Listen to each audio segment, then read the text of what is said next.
สบายดีท่านผู้ชมมือนี้วารสารอัปเดตลาวพาท่านผู้ชมมาที่บริษัทดาวพวนจำกัดผู้เดียวซึ่งว่าบริษัทดังกล่าวแม่นบริษัทที่สร้างสนามกีฬา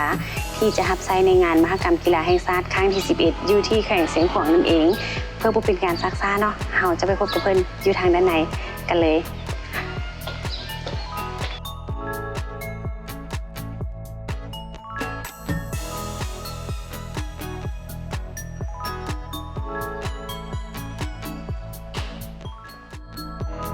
สบายดีตุนมือนี้วารสารอัปเดตเนาะได้มีโอกาสมาพบกับตุนเพื่อถามถึงเรื่องการก่อสร้างสนามกีฬาที่เป็นที่สนใจในตอนนี้เนาะแต่ก่อนอื่นเหมือนว่าจะถามเรื่องที่มาของคำว่าดาวพวนเพราะว่าเป็นชื่อบริษัทเนาะตุนเนาะที่มาแนวใดคำนี้หรือว่ามีความหมายแนวใดไหนเอ่ยก็ที่มากันคือว่าทางครอบครัวเป็นเมนเสื้อสายทางเสียงขวงเนาะแล้วก็คนสาวพวนแล้วคนก็ใส่ซื้อว่าดาวพวนวันนี้จุดเริ่มต้นของบริษัทดาวพวนก่อนที่สิเป็นบริษัทที่ยิ่งใหญ่ในตอนนี้อีกระดับหนึ่งขนาดไหนแบบว่าเฮาได้เฮ็ดธุรกิจแบบอื่นมาก่อนก่อนสิมาเป็นบริษัทก่อสร้าง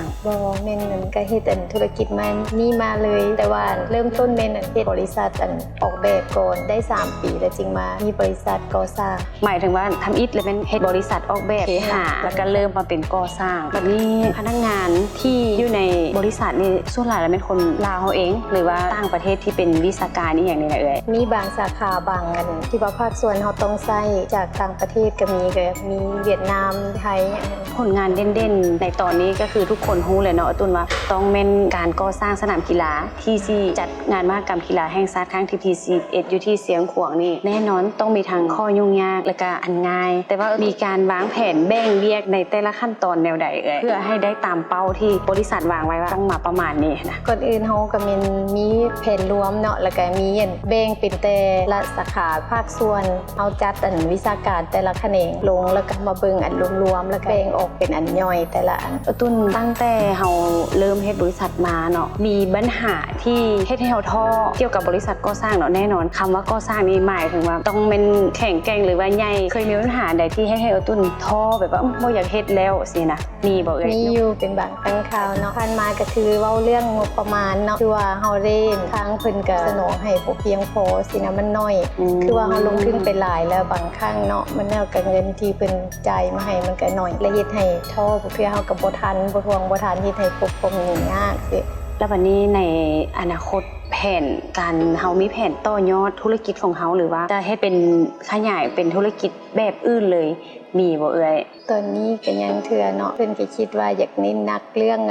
การออกแบบอย่างนี้แหละให้มันได้มาตรฐานเทียบเท่ากับสากลธุรกิจของเอื้อยที่ประสบผลสำเร็จเนาะน้องอยากให้เอื้อยตุนให้คติเตือนใจหรือว่าเป็นคำคิดให้สำหรับนักศึกษาหรือว่ารุ่นใหม่ที่เขาเจ้ามีแรงใจหรือว่าฮึดให้บริษัทดาวพวนเป็นตัวอย่างที่ต้องประสบผลสำเร็จอยากให้ตุนให้ข้อคิดสำหรับเฮาเองเนาะเฮาเฮ็ดเวียงเป็นเฮ็ดด้วยแบบมันได้ดีได้มาตรฐานที่เป็นที่ยอมรับให้คนที่ว่าภูมิใจนะโดยนี้ก็เป็นคำแนะนำที่ดีหลายเนาะจาก